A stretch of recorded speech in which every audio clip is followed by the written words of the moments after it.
SPT 최고의 리더님들의 리더십 트레이닝이 있었어요. 그때 그 트레이닝에 다녀오신 분의 한 분의 그 후기를 드리려고 하거든요. 그분이 누구냐면은 이재덕 리더님이세요. 자, 잘 한번 들어보실게요. 우리 리더님, 나오세요. 아, 네. 네, 반갑습니다. 안녕하십니까. 혹시 제 얘기 목소리 잘 들리실까요? 네, 미리 좀 말씀드리면 제가 오늘 대구 그 비즈니스 아카데미 로드쇼 왔다가 차편이 좀 애매해가지고 일단 대구에서 하고 올라가려고 하다 보니까 살짝 불안한 요 인터넷 상황이 있습니다. 그 원래 아시다시피 조금 더 잘생겼는데 오늘 컨디션이 조금 네, 그렇다는 거, 네, 좀 양해 부탁드리고 우리 신상희 매니저님이 오늘 저하고 좀 호흡을 잘 맞춰가지고 제가 PPT 좀 다음이라고 하면 좀 넘겨주시면 좋을 것 같습니다.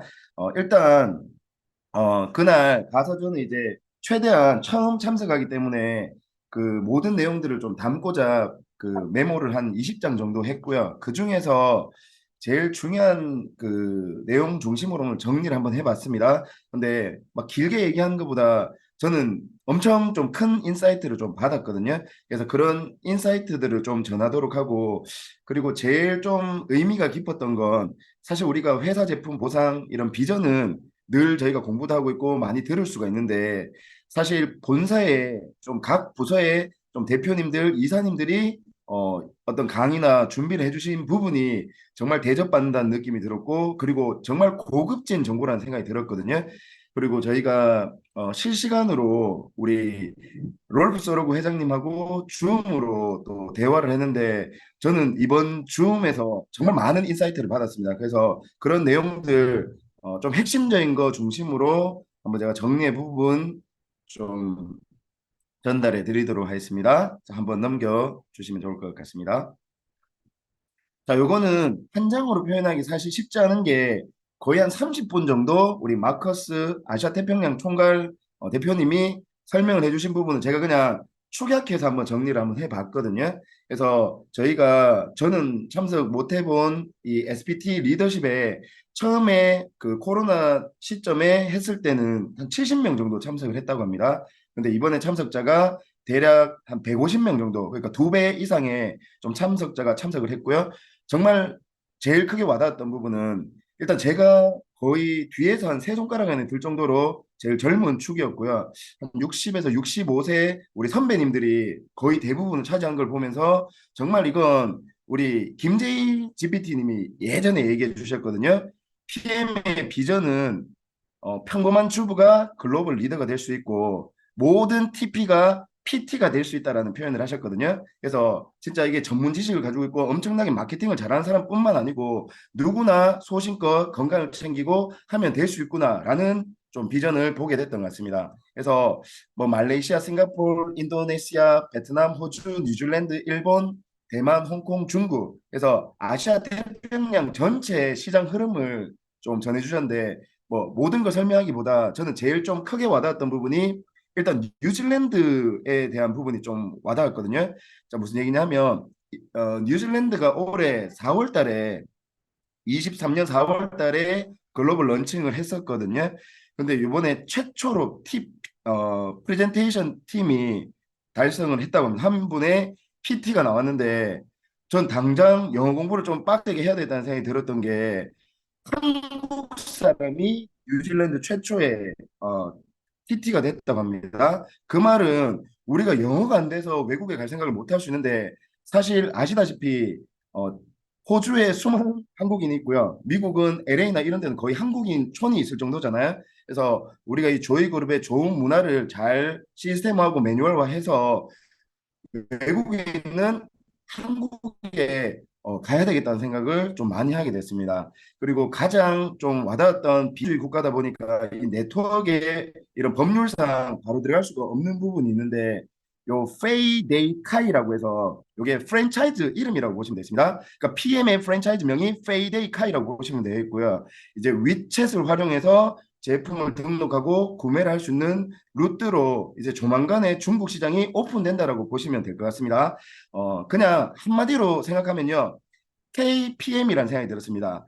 한국이 PM을 선도하고 있잖아요. 그래서 우리가 이 좋은 문화를 가지고 온라인을 바탕으로 그리고 외국에 있는 한국인들을 바탕으로 지역마다 나라마다 핵심 리더 한 명씩을 잘 복제를 하면 이건 판이 달라질 수 있겠다는 좀 그런 생각을 하게 됐습니다. 네, 한 장만 더 넘겨주시겠습니까?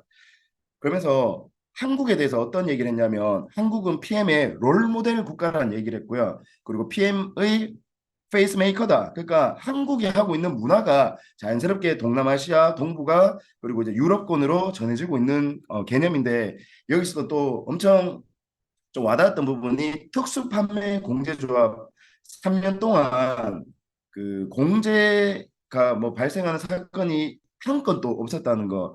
3년 동안 이 조합의 어떤 힘을 빌리지 않고도 정말 건전하고 프리미엄하게 하고 있는 PM의 좀 그런 기분 좋은 소식도 들을 수 있었고요.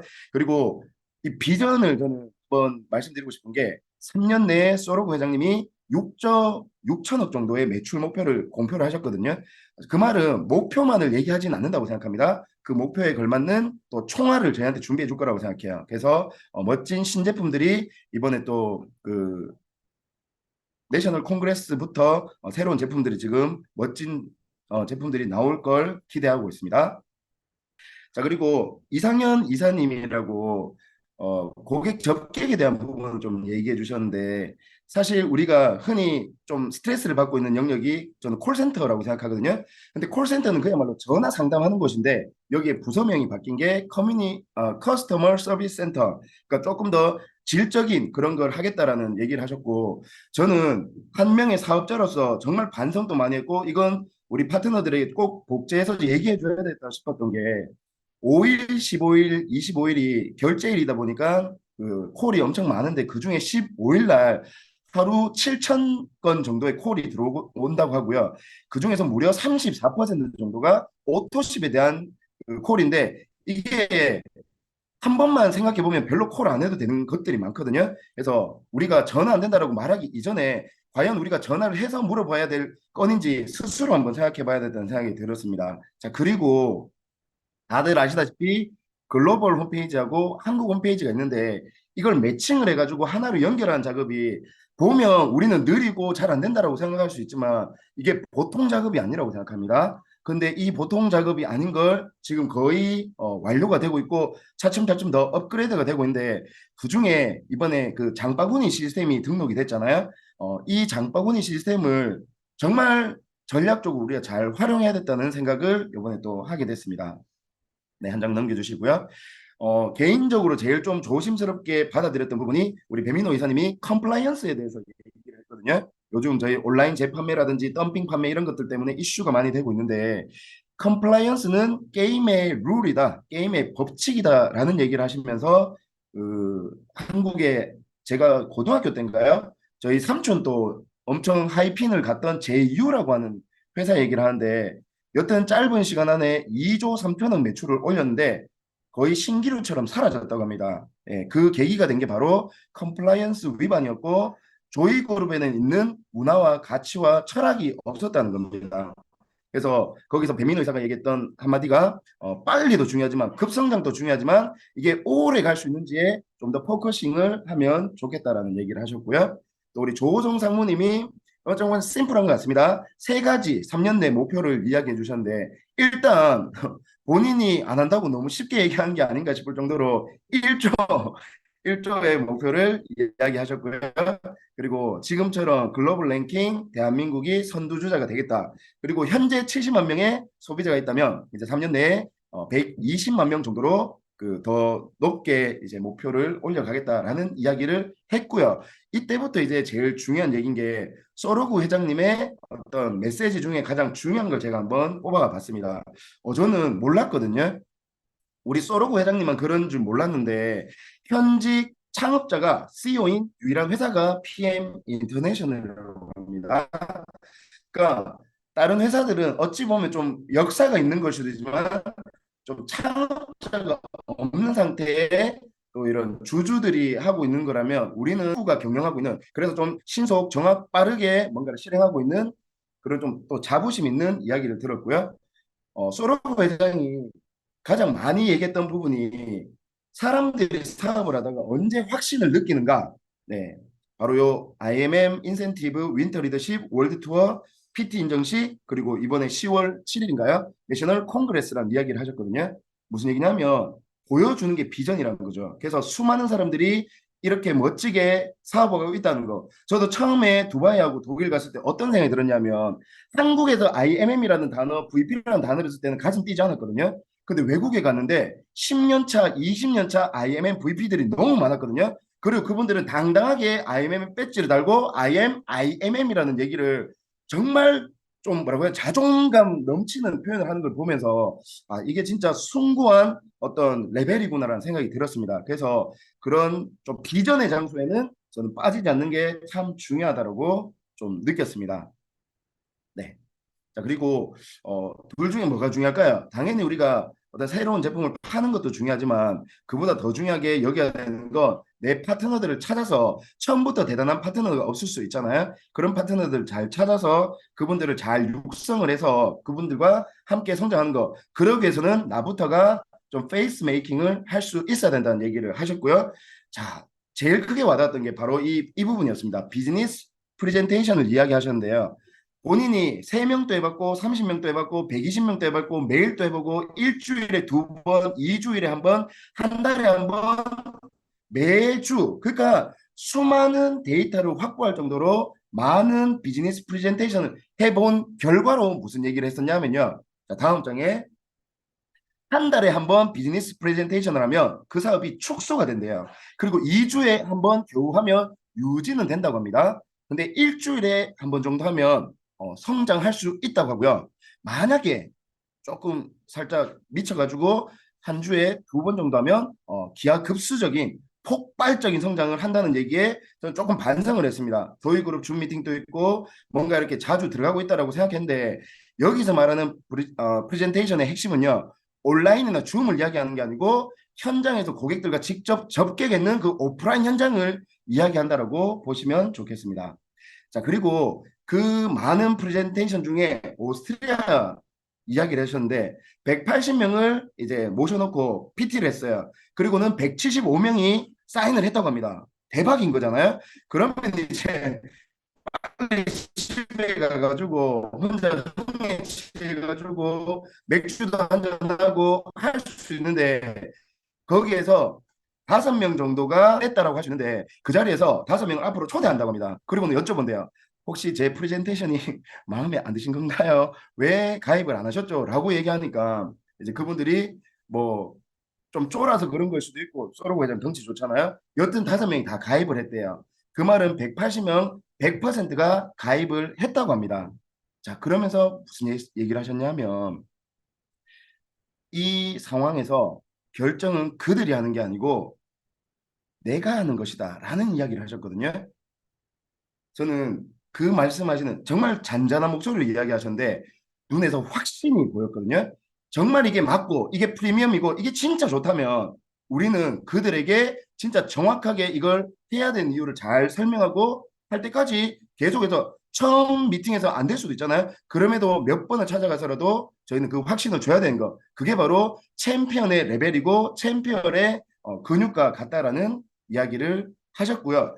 저 마지막 요 메시지가 저는 2박 3일에서 가장 와닿았던 메시지거든요. 우리가 하고 있는 이 사업이 좋은 게 뭐예요?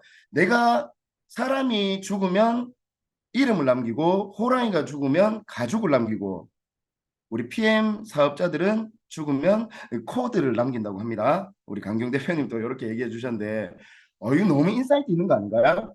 근데 이 코드를 남기기 위해서 우리는 뭘 해야 되냐면 그러니까 이 코드가 결국 유산, 레거시라고 볼 수 있는 거잖아요. 그 레거시를 남기기 위해서 우리는 꾸준하면서 비롯돼야 된다는 거죠. 그래서 한 번에 하이핀으로 가는 건 쉽지 않다는 거죠. 그래서 뭔가를 하기 위해서 꾸준히 해야 된다는 거.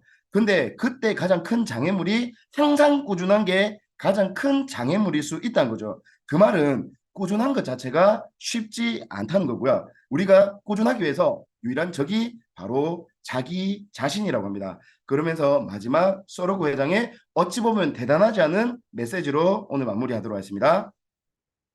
아침 저녁 이 말을 꼭 기억하라. 다음 날도 똑같습니다.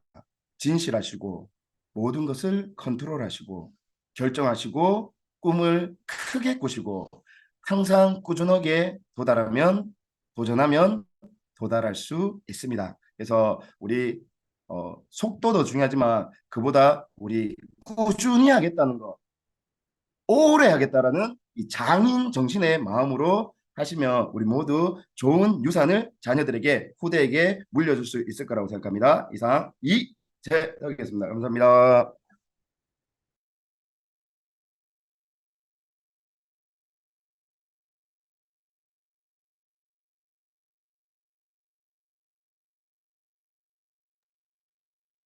네, 매니저님 목소리 듣고 싶습니다.